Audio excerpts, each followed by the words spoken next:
Howdy. Howd-e. Ha!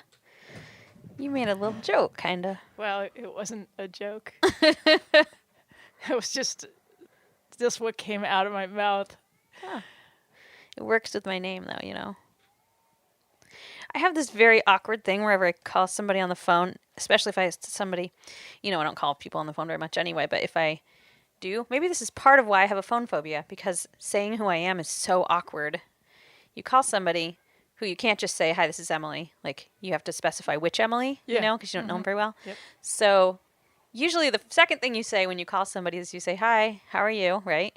Yeah. So I always have to say, hi, this is Emily Howe, how are you? So I have to say how twice, and it embarrasses me. It embarrasses me to say how. Yeah, that's bad. So, and every time I have to say it, I cringe a little inside because it just sounds silly.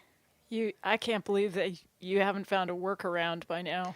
Well, I don't call people that often, so, and it's an automatic. It's something that pops right out of my mouth. And Why don't you just say, what's up? Because usually if I have to say this is Emily Howe, it's not the kind of person that you say what's up to. You could say, what is up? No. Just be a little more formal about it. No. Okay. You have to, it's usually a... Let's think of something. What's a good synonym for the phrase, how are you? Are you? What sort of dismissive, generic. It starts with what? Does it have to start with what? No. I guess how's your week's going is No. You bad. can't have anything with how at the beginning. I'm so glad you're there. I'm so glad to talk to you. I had a lot of things I wanted to discuss. I don't know. Hey. Why don't you insert hey? Insert hey how. Oh. So how Emily how? Hey how. Try it. I think you're just making it worse. No, just try it. I could say like, what's new with you? But it's hard. It's saying how are you is really automatic. So please, just once, try what I said. With the hey? Say, hi, it's Emily Howe. Hey, how are you? That's it. It worked. It was I'm not going to remember. I'm not going to remember to do it. Yes, you will. No, I get too scared and nervous when I call people. Write it down. You can have a script. I used to. You know, when I would go away every summer and work at camp, and I'd have several friends or my parents or somebody who would say like, oh, call me on this and such night. And this was back, of course, in the days before cell phones. So at camp in the counselor's lounge, we had a payphone that was in its own little closet. And I would go there at the appointed time, and I would write a list of all the things, like we do for the radio show. I would write a list of the things of interest to discuss with somebody because I could not fathom just making an easy conversation with a friend or anything. I just couldn't do it. So I would have to have a piece of paper in which I wrote key points that maybe Gosh, might interest my colleague. I feel proud of you. I feel proud that you figured out how to do that to make your life go smoothly. Well, I wish I'd figured out back when I was a teenager just to say to my friends, I can't call you this summer because I can't call people. I can't. That's how long this has been going on. Yeah. I know. Mine goes way back to I swear mine goes back to when my dad would call my grandparents and then hand the phone to me. Oh, that's the worst. Yeah, so that's where mine started. Definitely phone phobia. At Christmas, sometimes faraway relatives, my family will all be together at Christmas, and occasionally faraway relatives that you don't see very often, you don't know very well, will call just to say hi, because they know everybody's together. And either an aunt or a grandmother usually says, oh, let's pass the phone around so everyone can say hi. And it's super awkward. It's like going through, have you ever been a bridesmaid in a receiving line where you don't know anybody and you have to think of some generic nicety to say to everyone? It's so friggin' awkward. Yeah, like, I love your eyeshadow. There's a Shade lot of blue, really. What is it? There's so much eyeshadow at weddings. What is that? I'm not sure. I don't wear eyeshadow. Yeah. So I don't know. I don't own any, I don't think. Unless there's some really old, cakey stuff. What about last week? I thought you that had wasn't eyeshadow. That was some goopy eyeliner that I was feeling so ugly. It was left over from years ago that my sister gave me, and I decided to try to put it on. I didn't know it was waterproof and non-washable, and I couldn't get it off, and I scrubbed it for days. It did finally come off. Good.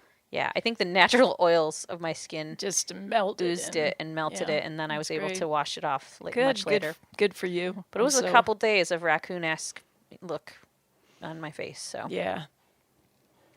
Yeah. Dang. More power to the raccoons. That's what I say. I haven't really seen any raccoons around lately. I saw a possum crossing the road. Did we talk about this? No. When you were, it was almost immediately the day after you were trying to make me spell opossum, and I never see them around here. And then I saw one. And crossing the road. You don't even believe in astrology, and that happened Kristina, to you. There's another word where coincidences like that happen. I know the word. I just can't remember it right now. Synchronicity. No.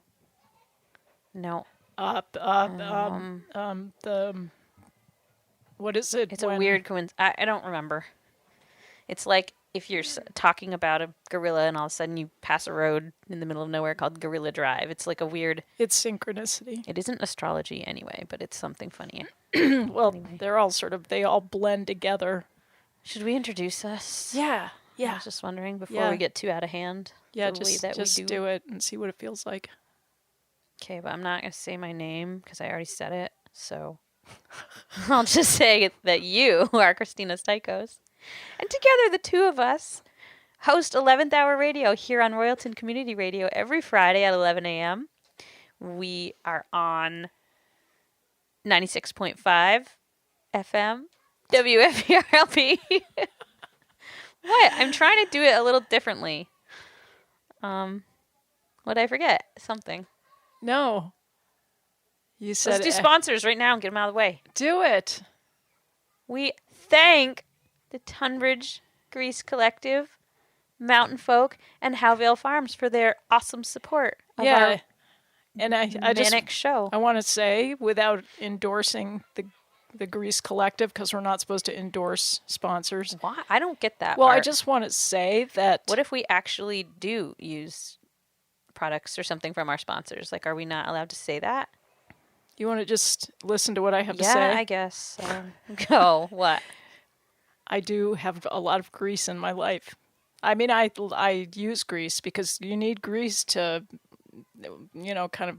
to smooth the rough patches Boy, in your I'm having life. a hard time coming up with my vocabulary today. It seems to have lost itself in the back annals of my brain somewhere, so I just have to open a door. Would you forgive me for a minute while I go open the door? Okay. Okay. I don't recall you being particularly greasy, though. No, I'm thinking of cooking. Oh. Olive oil, butter, stuff like that. Does that count as grease? Yeah, that totally does. That's in the grease family. Yeah, it's really good. I think what the problem is that I sound a little funny in the headphones, like the... You sound great over here. Really? Yeah. It sounds echoey a little bit on this side. Do you want to know the only reason that Julia Childs was so popular, her cooking? It's because every single recipe had like 4 sticks of butter in it. Everyone. That's why it's delicious, people. It's not like she's some culinary genius. She just figured out that if you put 4 sticks of butter in anything, it's divine. That's a very self-serving interpretation of Julia Child's cooking style. No. I saw the movie. I saw her put that butter to it. Well, I actually cooked from the cookbook. And I had a plain donut, speaking of Greece, because I think Greece is... I love donuts. Do you like a plain one? Yes. Okay, because I had a plain one. It's not really what I wanted, but there was nothing else. But then once you like it when they have those little surprise things in them, like nuts. Well, I just want to say that there is something to be said about a plain donut. That there is a place for a plain donut, and I think to me that I realize that they symbolize a world that is more wholesome, more innocent, yes, and not so much in need of innovation or the next best thing. You know, if you can be happy with a plain donut, you don't need to squirt it full of jelly and cream and goo. Yeah. I mean, don't you feel better if you are a kind of a person who can be happy with a plain donut? Doesn't that make you feel better about yourself? I love plain donuts, but that's because I'm such a picky pants, and I don't want surprise things. I like picky pants about my donuts or any baked goods. Yeah, I didn't know that about you, but we find out things here every week. You knew I was picky. I didn't know that you liked plain donuts. Yeah. Okay, so today's mantra is, I am safe, I am loved, I belong. Say after You just jumped from donuts to mantras? Yeah. And you dropped everything on the floor at the same time. That's a sign. Well, I did because, we were sort of getting into talking about how we feel about ourselves. And we segued from donuts into... All right. I'm feeling it now. Go. The moon in Aries. You see this No, we didn't segue into the moon in Aries. Yes, we did. Oh, my God. You might not have noticed because it was such a smooth transition. So smooth. And, well, I don't want to disappoint you, but I was trying to read up on the moon in Aries. I kind of went all over the internet trying to find stuff to tell you. Big, beautiful moon yesterday or whenever it was. It was yesterday. It was the main part of it. Is that the hunter moon or the harvest moon? It's the moon in Aries. No, take it to a non-astrological Don't try to call it something else that's just sort of flat and generic. Does every full moon have a name, though? Does it go that way? No, because there's the strawberry moon and the beaver moon. Beaver moon is bizarre to me. Well, I've been meaning to bring this up because I think the harvest moon is, you call every moon that you like that's big, you call it the harvest moon, even in now. Yes, you do. It's got to be around now. Maybe it was the last one though. That's what I'm worried about. Doesn't it feel more like a hunter's moon now that it's getting cold? I think it's just anarchy. I think people say whatever they feel like saying, and they act authoritative about it, and they say that it's scientific, but nobody knows what they're talking about. Whereas I did some research, and I do want to say that I could not find anything that I hadn't read sort of a million times before when I was researching the moon in Aries. So I had to come up with my own interpretation. Oh, you're an astrological predictor lady now, are you? Okay, take the moon. Are you making up horoscopes? I make up whatever I feel like making up. If I don't like what's out there in terms of information, dang, I'm going to just say... Oh, man, I need a gypsy fortune teller lady for our haunted house. Do you want to be it? No, I know you don't. You answered your own question. That's convenient. You'd be so cute, though. We could put a little turban on you. You could have a crystal ball. Sounds you could kind of spout fun. Your own horoscopes at people. It would be pretty. And I have all these different tarot decks. Yeah. So we could have Those scare the crap out of me, actually. I like tarot decks because they just are pretty. They have all these great pictures. They are pretty, but I am scared of them. I'm superstitious a little bit about predicting things, and once you expect something in your life, then it will happen. Well, yeah, that's the thing, is that if you get something lodged in your brain and it's a belief, it becomes a belief. If you believe in it, then it becomes problematic. If it's something that's going to years and years ago, my ex-sister-in-law, who was really into those, I never would let her read my, whatever it's called, read my cards. What's it called? I don't know. And she did it one day and said, like, you're going to have the most horrible experience that's almost death. And then but you'll probably come through it. That's all. And I was like, oh my God. And then, like, nice of her. Basically right away, like, my entire world sort of fell apart and like my marriage was over and everything was just like literally insane, where I was practically homeless and starving and, you know, like in the gutter with my 2 children. Like, it was like that. So now I'm terrified that those have truth to them. I don't like things like that to have truth to them, because I want there to be logic and science out there, and I want to not believe that some random evil girl can throw down some cars on a table to scare me, and then it comes true. That makes me really upset. I think somebody who reads cards should never do predictive pronouncements like that. I think that's the sign of a phony, somebody who's misusing it.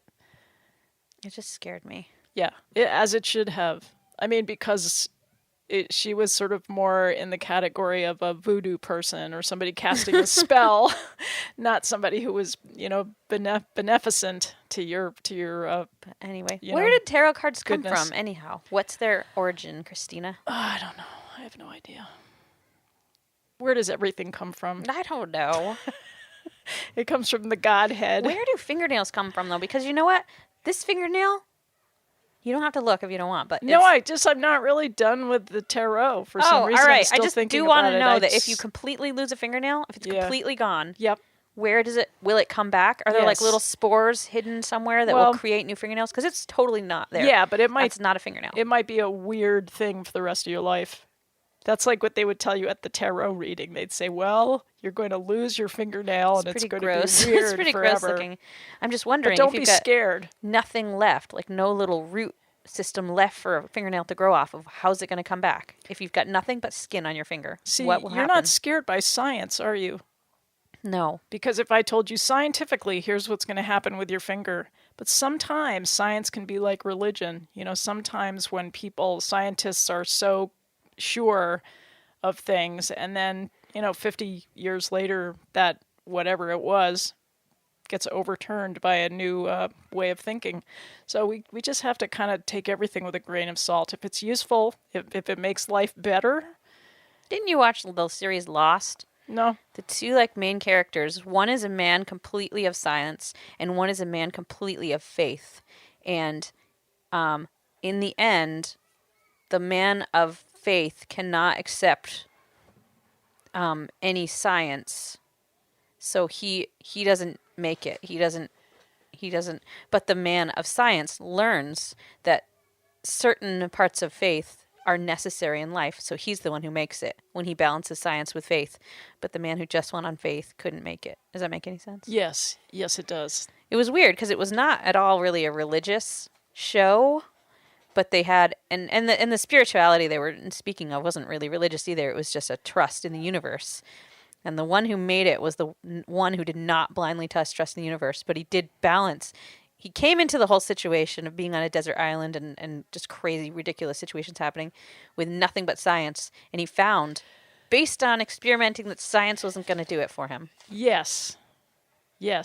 I think that's good. I think you gotta have that kind of balance, for sure. You would like that show. It's kind of scary, though.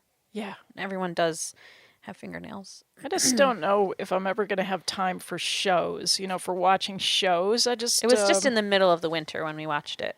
Yeah. Maybe it's something I do with other people and I just don't have people around. So that, it's kind of like drinking alone. Like drinking alone isn't very cool. And I don't think watching TV shows alone is very good. You totally used to drink alone. So you could totally drink and watch a show at the same time. No, I don't want to watch a show or drink alone.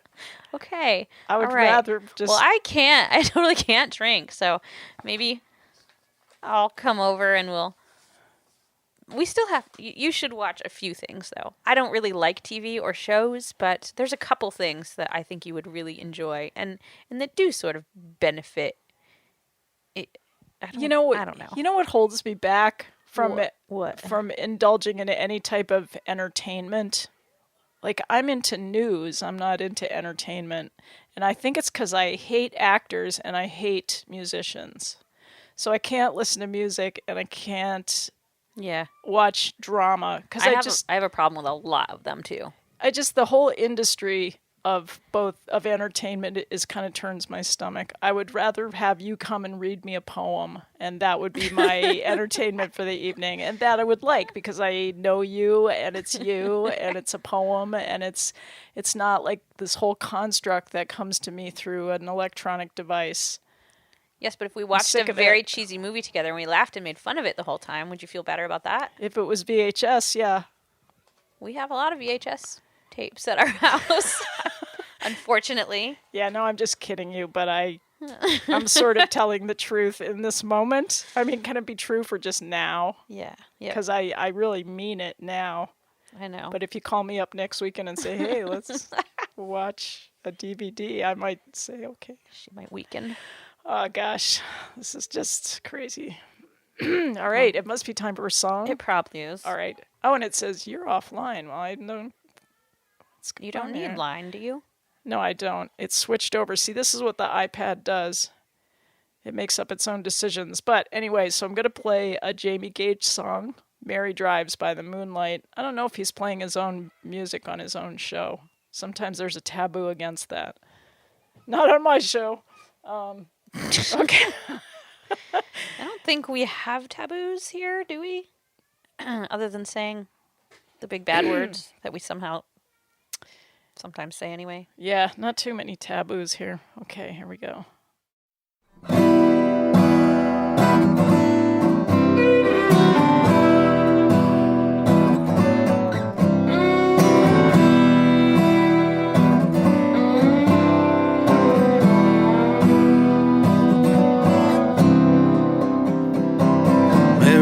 Drives by the moonlight, chasing clouds through the trees. Watch her hair as it falls down, through fingers down to her knees. Her blue eyes gaze out at the open road, moving out into the pines. These fields recede into memory, far from this stolen time.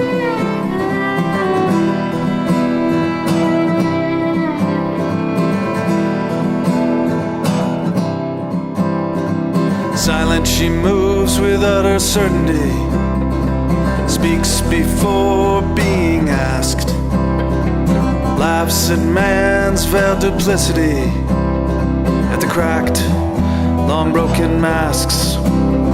So bring me my wine and roses, she said, and then she woke. Her life is more than her destiny. She lives to go for broke.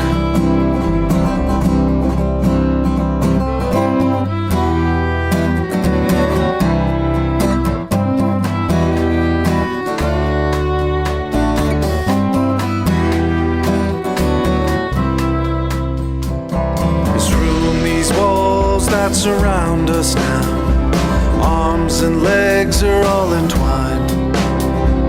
Listen to hear that old lonely voice, tell me she's not mine. So seal these windows and lock the door, take all her air away. She'll rise up high above this light, lifetimes from the stolen free.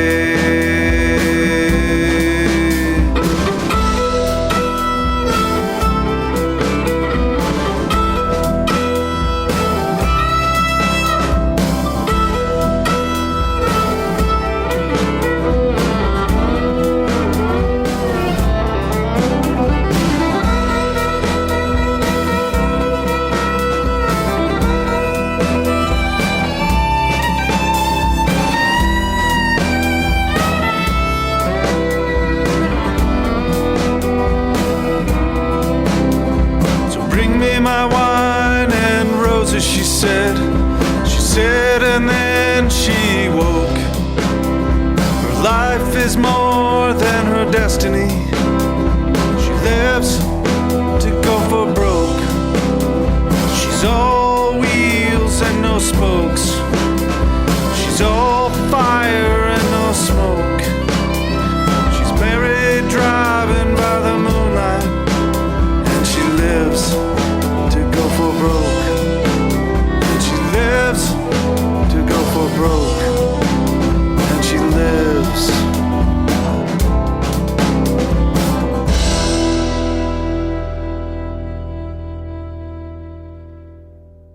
Okay. That was Jamie Gage. Cool. Whew. Another weekend coming up. Hey, did you notice there's starting to be color? That little bit of rain must have popped things into color mode. I was going to tell you. You're going to tell me? I was going to tell you that today is foliage. Finally. This is it. This is the day. It's weird. I've never seen it just happen on one day. I It know. literally, everything was green yesterday and kind of yellow, icky brown, and then today it's all orange. So you and I have a very busy weekend. I have Airbnb guests. I have like my whole space. I have 3 rooms and a cabin, and they're all full. Whoa, are they people that are coming to the wedding at my house? Oh, could be. That's interesting. I don't know. Because I've been putting your name when people ask. Oh, it could be. Do you know, though, you don't show up on the Airbnb little map? That's weird. I better check that out. Because I had to go and specifically find your site and copy it and paste it and send it to people, because when I just send people, if you just say, like, here, click on this, what do you call it? Zip code, and it gives you everything in like a 20-mile radius or whatever. Yours isn't on there. Like, it's not on the little Google tag thing. That's so strange. I have no idea why. Don't know. I don't know. But a couple other places that I know of for sure in Tunbridge that are Airbnb were also not on there. Well, it is weird. I do not know. So I had this great bonding experience with this guy last week. Oh, do tell. Well, I had a gardening job that was down in a village, and the street was getting worked on. It was it was pretty much shut down except for local residents. So I managed to snake my way into the property. Mm-hmm. But as soon as I started to unpack all my tools, the road crew guy showed up and very, very nicely told me that I was going to have to kind of do a dance all day with the road crew. Moving my car here, moving my car there. And his name was Mike. And Mike was really nice. Road crew people are usually kind of nice. Well, you know what he did that sort of made my day? Okay, we had already become familiar in the morning, right? And so in the afternoon, he came down and he said, "Look, is there anything you need?" Like, what kind of thing? Well, then I said, "No." And he said, "I really mean it when I say it." This is getting weird. Who does that?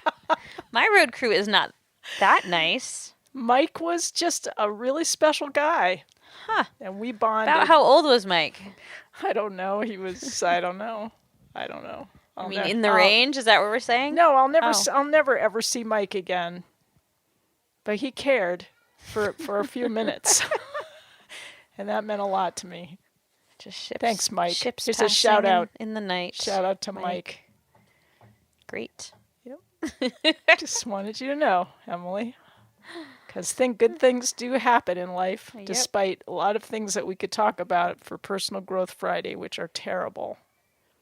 Like, trying to raise a teenager is terrible. I am going to lose my mind before these teen years are up. How did you do it 3 times? Do I look okay? No, but you've survived. You have all your hair. You're sometimes still laughing, but it definitely my teenager is so mean. He's so mean. I don't even know how to deal with how mean he is. He had a sort of soccer injury, like a pulled muscle thing in his hip. So we went to the sports medicine center yesterday. I had to take him out of his last class of school and get him there. And they did x-rays and everything because it's right in his hip. They thought it might be a joint. Here comes the train. But it's not a joint. It's a muscle thing because he's grown so fast, so quickly, and is like the muscle that runs along the side of your butt kind of was like slipping off of its little thing and hurting him. But hang on, I'll just have to wait till this train passes. Yeah, because I'm not going to listen to you for a sec. I know. Got to listen to this. Wow. I'm so jealous. I am so jealous of those people. It might not have been people. It might have just been those. I'm jealous of the train cars. Train cars are getting out of Dodge, and I am not. I can't ever get out of Dodge. I'm stuck in Dodge. Go ahead. So there was that muscle that was going to slip off. There's nothing wrong with his bones. He does have one leg slightly longer than the other. Okay, but what's the point here? The point was they scheduled him to have several sessions of physical therapy to help strengthen these muscles that have outgrown their own strength, basically. And he's so angry with me. He does not want to go have PT. He doesn't want to. And even though he was the one who's complaining that it hurts, and he's the one who said, yeah, I think I better go to a doctor when I suggested this, once he heard that we have to go back for just a couple physical therapy appointments, he got furious with me and has literally made my life living hell ever since that moment. I hate to tell you, but there's mean people. They shouldn't be your own child, though, who you lavish all your love and affection on. He won't be mean all the time. He'll be mean some of the time, and then there are other people in your life that'll be really mean for no reason, like that don't really even know you. My children, do they really think when I'm waking them up in the morning that this is seriously because I want them to be miserable? I want them to be miserable. I don't think that's very serious at all, because these are people who... God, Mom, why do I have to get up? Why do you always make me get up in the morning? I'm not going to put these socks on. Jesus, leave me alone. Ew, I don't want to eat that. I'm not taking a shower. Can I just say... I need to brush my hair. Can I say something? What? I think it's really unpleasant, and I'm sorry that you're having to go through that, because it is an unpleasant experience. But it's not the same as people who have no good reason to hate you, and they do anyway. I know, but you know what? People who don't have good reason to hate you don't know where your weak spots are, and your children totally know where your weak spots are. No, I think that's wrong. I think that the people that hate you are kind of tuned into your weaknesses, and it's because there are these pairings in life, sort of like wine and cheese, or you know how people pick a certain thing to go with a certain thing, like your hair barrette matches your nice little outfit. Well, people who hate you match up really nicely with all of your foibles and predispositions characterologically. Yes, I do believe that. I got that word out. Can you say that? Well, I think it's just like dogs. People smell your weaknesses and your fear, and they hone in on it. They do, because it makes them feel powerful, that they can manipulate a situation to their advantage, and that, you know, if all you can get is power, if you don't have love, but you can at least get power, then I think a lot of people will just go for the power. It's harder to find love and make love happen. That's a harder fire to build. You know, you got to be a better fire builder. So, anyway, there are all kinds of things we could talk about in terms of personal growth in that regard. Like, well, this, you know, why am I on this little path? Why am I going down this pathway today of conversation, you might ask? Why didn't we stay with sports injuries, for example, which we could have? I could have told you all about my sports injuries. You hate sports. Yeah, I don't think Wait, didn't you say you like basketball, which is so weird to me? Are you the one who said that? Yeah, but a sport, does it count if How can we be friends, though? I've gotten injuries. That is the only sport that I hate. Well, that was the only sport that I ever played in school. Oh. And I got to be the rover. I don't even know. But I don't want to talk about sports or space. Okay, isn't that interesting? Great. We don't like sports and we don't like space, and they both start with SP. That's kind of cool. That's a synchronous event. But I wanted to tell you that I woke up this morning from a dream of my ex-husband, and because I have two ex-husbands, you won't know which one it is. So this is not going to personally offend anyone. But in this dream, he was cheating on his third wife. I already know which ex-husband you're talking about. Sorry, but I do. And so he was somehow trying to gain my sympathy around the fact that he was cheating on his third wife. And poor so thing. What did I do? I ran across the street to this parking garage where his current wife was, his third wife, and told her what was going on because she was my friend. Nice. So that kind of got me thinking about serial cheaters. You know, there is a certain type. There's kind of an archetype. These people that always get into a new relationship by breaking up somebody else's relationship.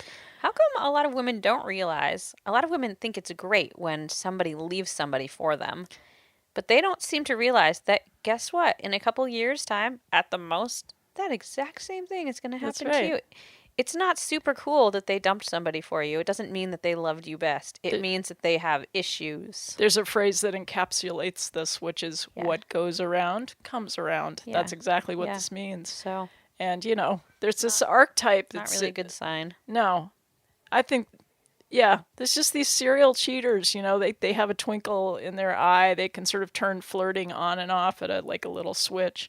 And they're often quite intelligent, in fact. Or they think they are. Well, there's different kinds of intelligence, of course. We could argue on that point. But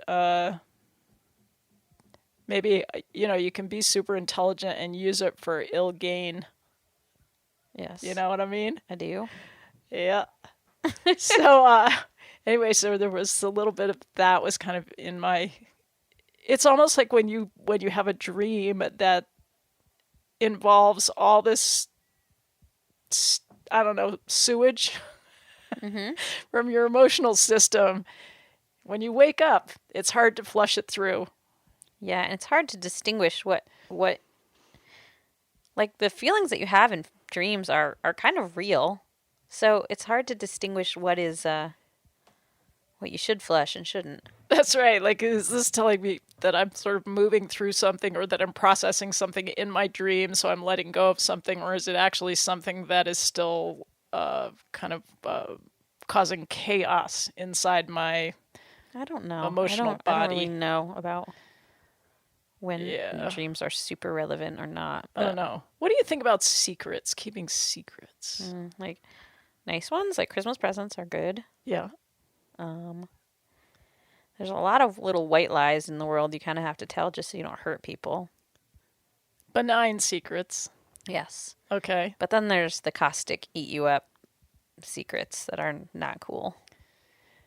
Yeah, secrets inside a primary relationship are pretty toxic. Yeah, I'd say. So. They're again, it's a power dynamic that's there in lieu of true communication and caring and empathy. There you go. It's a sign of cowardice. In fact, I would say if you stonewall your partner, you won't talk about what's really going on. Also known as withholding. Are you trying to sneakily slip some personal growth into our conversation well, I'm today? trying, but you're not falling for it, man. You're just sitting back kind of going, right. I'm not making those like guinea pig noises. I'm just I know. I'm processing. I know. I think you're putting out some really nice energy. I'm not. You don't even have to talk. You just have to be a prop. The problem is I usually talk too much. I'm working on not. See? If we'll go all out of balance if you don't. That's true. But what if I have to work on not interrupting every sentence that you say. That's true. But this is great. I think you're talking just the right amount. Shut up. Oh my God. I went to use the toilet earlier today. Oh, I have something to say about toilets too, but go ahead, you first. John, for some reason, why are women supposed to be so slow at getting ready and doing all these things that we supposedly do in the bathroom? Because I don't know what we're supposed to be doing in the bathroom that takes so long because we just use the bathroom, whatever. Yeah, but every male I've ever had in my life uses 20 million times longer in the bathroom than I ever possibly could. What are they trying to wash off? I don't know. No, I just mean using the bathroom. I don't know if they have very sluggish colons or something. Does it really take them like a half an hour to poop? Oh, they're reading. I know they're reading, but It's fun to read there. So on the back of the toilet this morning, John had left a notebook, and he loves to make lists. He's a list maker. And this notebook was a little discouraging, though, because he had debts on one side and credits on the other, like basically our income and our outcome, kind of all, and we have so many weird things that we do, and so it was a very odd list, but like... I like that. If I would love to go around my house because the debt list was find that so much longer than the credit list, and it made my morning bathroom ritual feel depressing. Oh, geez. Darn it. Winter is coming, and don't switch over to that. Sorry, there's just so many expenses involved with winter when you live here. Didn't you want to hear what my story was? I want to hear your toilet story. About yes. a toilet? Well, I was listening to the radio, and there was this show about Muzak. Basically, it was about music that gets piped into public spaces, and you hear it in elevators, and you can hear it in grocery stores, and but a lot of the times, most of the time, 9 times out of 10, you do not hear music in bathrooms, where one might argue you need it the most. You do in fancy restaurant bathrooms that have carpet. Sometimes restaurant bathrooms, but that's not really as much a public space. Think of an airport bathroom. Those bathrooms are so quiet. And they are, which is embarrassing because then everyone can hear you pee, and I hate that. Yes, so there's a real deficit in creative thinking around this topic, except in Japan, they have developed a recording that they play, at least in the women's bathroom, because they're so very modest in Japan that they found that women would keep flushing the toilet just to mask any noises that they were making. So they would just flush the toilet 3 or 4 times while they were in there. So they're wasting water. So exactly. So they addressed money by putting noise. Yeah, and the noise was they just piped in the constant sound of sort of rushing water, like the sound of flushing, so nobody would really have to. And that helps you to pee, too. Yes, it does. Yeah. The sound of water is just beautiful. I think there would be all kinds of opportunities there for nature sounds. Imagine going into an airport bathroom and there'd be like a thunderstorm going on. Oh, I love this. I love the idea of having water sounds. That is very good. And wheat fields and ducks or geese flying overhead and stuff. If you could listen to all that, it would transport you. You probably wouldn't even need the airplane then because you could just take a trip in your mind. Whenever I can't seem to quite pee, I do imagine water, and it always helps me pee. There's a scene in one of the Little House on the Prairie books where Laura Ingalls Wilder is like 6 or 7, and she and her pa go fishing, and they have a fish trap that they put in a stream on Plum Creek or something.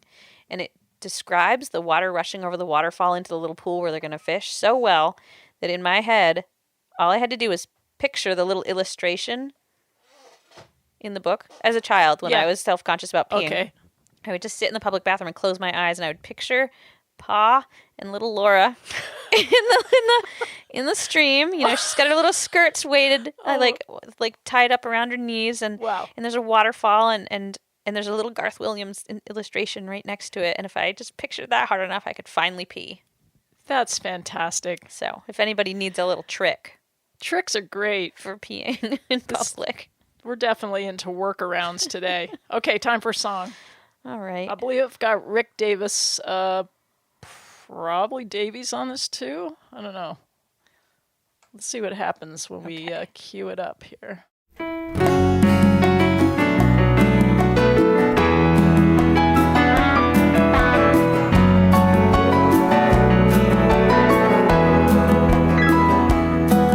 Tried the straight world on, but it found that it didn't fit right. Found the ethics kind of loose, and the tie made his collar too tight. So he took a different path, kept his home in his back road state. Tried to leave, but he knew that staying must have been his fate.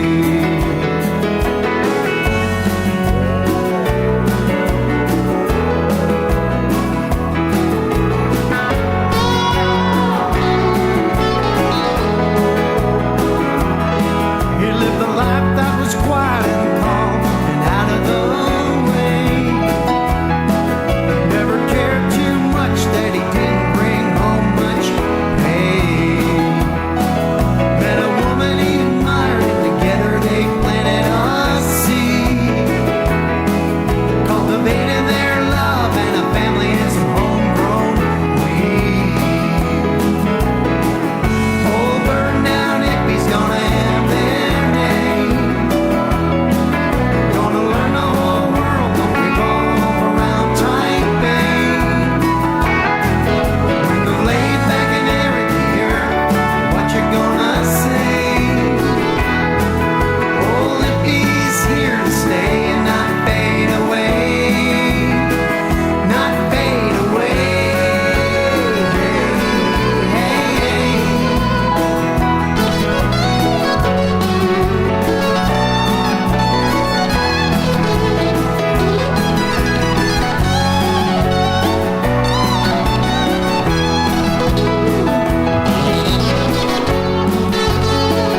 That was Old Hippies by Rick Davis. Cool. Yes, Old Hippies. Speaking of which, there's a few of us still around. Actually, I wasn't a hippie. I was a hippie wannabe. I was 10 years too young to be an actual hippie. We already spoke about this last week. I don't think there's a time limit. An age. No, I don't think there was. You could be like, only hippies were during this time period. Excuse me. No, I was looking up to the hippies and kind of emulating them as a 12-year-old. So. Yeah, but are you saying that there are no newly created hippies anywhere? Oh, no, now there are. For sure there are, yeah. Well, I don't understand why you don't fit into one of those categories then. Okay, I will then. Fine, then. I hate arguing with you. Hey, my clogging classes are starting this weekend. You should learn to clog. Not this year. That would be very hippie of you.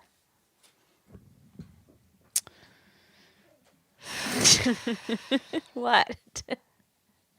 Do I look like someone who needs another activity? No, actually. Do you know how hard I worked this week? You would not believe what I do. I can guess. You would not believe what I do with a shovel, especially. My shovel. I saw pictures of another iris bed being all taken apart. Yes, definitely. Yeah, when you do that, when the iris beds are that old, you end up with putting back about a quarter of what you dig out. And then you have, like we had boxes and boxes of iris what do you do with them? Bulbs. Well, you can give them away. You can start new iris beds. Whatever, it's just ridiculous, the prodigious life force of the iris. So. Sorry. Yeah, but I have a good quote for you, for your life. Okay, what is it? Since we're talking about the life force, this doesn't have anything to do with the life force. Let me think of a way to segue into this that makes sense so that we can go from plants to philosophy. Well, this has a little bit to do with what we were talking about before in terms of friends and enemies and that type of crazy stuff that comes down between people. So here's the quote. Okay. It's attributed to Martin Luther King Jr. So, quote, "In the end, we will remember not the words of our enemies, but the silence of our friends." That is very powerful and so incredibly true. Isn't it? It really knocked me off my feet this week. I ran to write it down because it is so, so, so true. And it makes me feel a little guilty because a lot of the time I spend saying, hey, you know what? My life is really hard and hectic, and I can't get involved in dealing with all this political and, social hoopla right now because I have to just pay attention to my own life. But it makes me feel like I do need to be doing something because I don't want to be one of those silent people because you know what? When you're silent in the face of some horrible thing, that's by default. That's like going along with the horrible thing by default. It is. Yeah, it's yeah. And as much as I want to ignore like politics for my own sanity, sometimes I feel like, guess what? I'm like almost endorsing all the badness by refusing to say anything about it. Right, it's not taking a stand. It's sort of the evil of neutrality because there does come a time when you need to take a stand. So, I mean, this is true not only in the social political sphere, but in the personal sphere is when you're, a friend who doesn't stand up for you and, absolutely, doesn't, again, coming back to this idea of people just, it's what they don't say that hurts. Definitely. It's not even what they do say. It's just what they're not saying to you. They're withholding things from you. And I'm so sensitive to that. Me too. Yep. That is a good quote. Yep. And then there's ghosting. You know what that is? That's when you leave a party without saying goodbye. Well, it could be that, or you could be dating somebody, and with the younger generation, it's more about, you're texting back and forth wildly for a few weeks. Oh, and this you're goes with dating your them. last week's theme of hooking up. Yeah, it's the same kind of generational thing as the millennials, of course, use texting probably more than we do. Also because we have such bad cell service up here in Vermont. But Yeah, and it's when somebody just suddenly stops communicating with you, completely cuts you off. For no reason, without any preamble. It's just they're gone, they disappear, and that's called ghosting as well. So it's a more acceptable way to end a relationship than ever before. I mean, it's not a new concept. So you can like be in a relationship with somebody and then decide, instead of having some sort of ugly conversation when you break up and say this isn't working for me, you just stop returning all their calls, and that's totally acceptable. It happened to me in high school, actually. I was one of my first loves with this track star, and we were having this really amazing connection, and then all of a sudden I'd call his house and his brother would say, sorry, he doesn't want to talk to you. Or he's not here, or some excuse. Actually, I kind of recall a situation like that as a teenager as well. Yeah, but now you have more ways to do it, more ways to ghost people.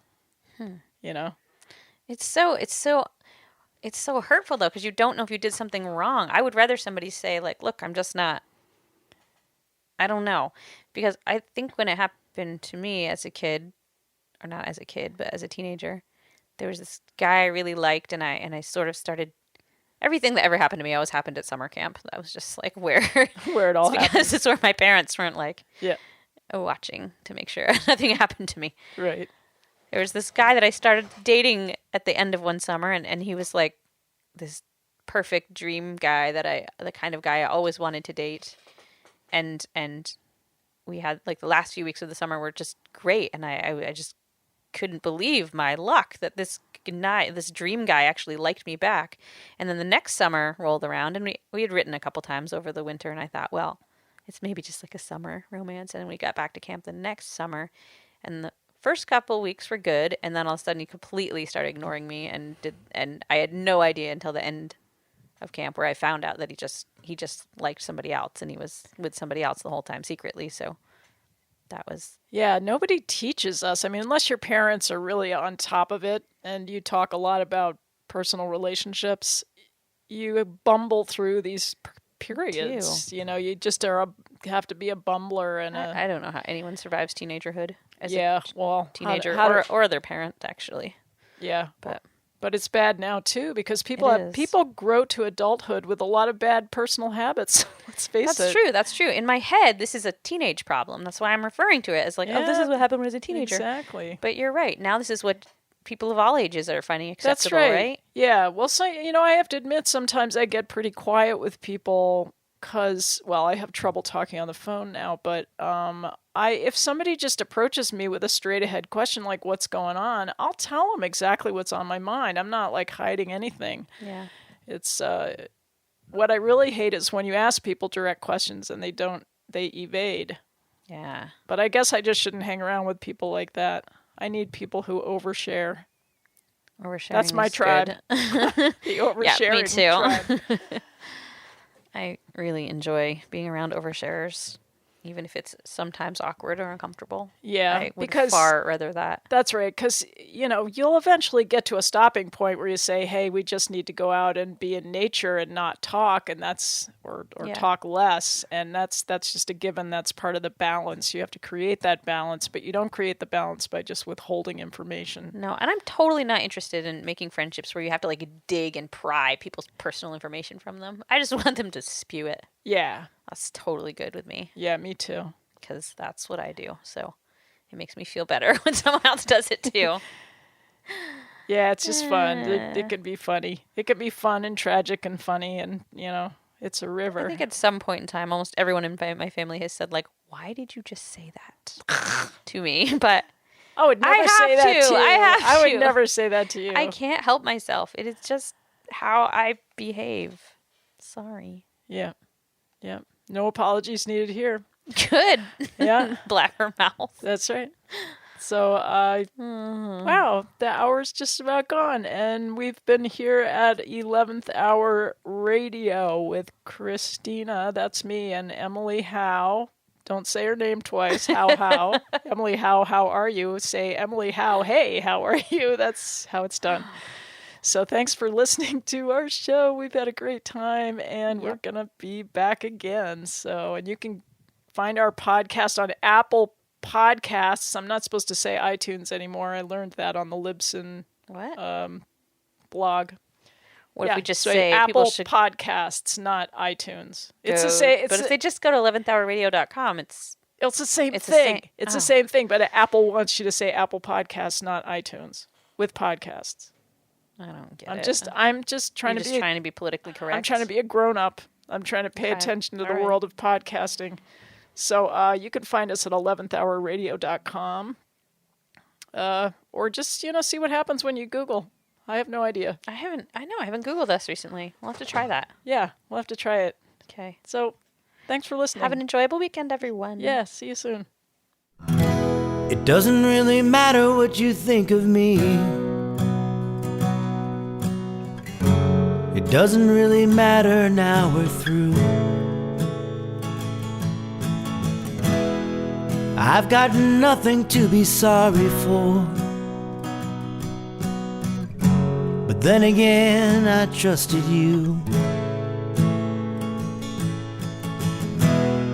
I've got no reason, no inclination to continue this charade. We were ecstatic and now it's painful to take a look at what we've made. We made a mess of love. We made a mess of love.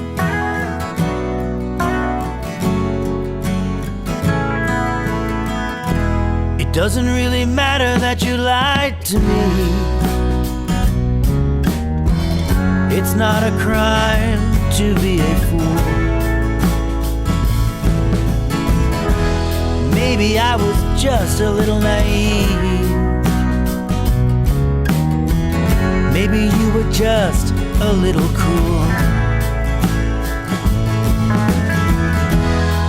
I only wished I had stopped to notice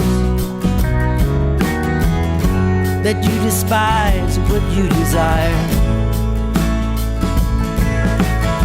Oh, your twisted justice and delusions, and the awful vows that you require. We made a mess of love. We made a mess of love. When push came to shove. Push came to shove. Oh, cursed by the stars above. Cursed by the stars above. We made a mess of love. We made a mess. Yes, we did.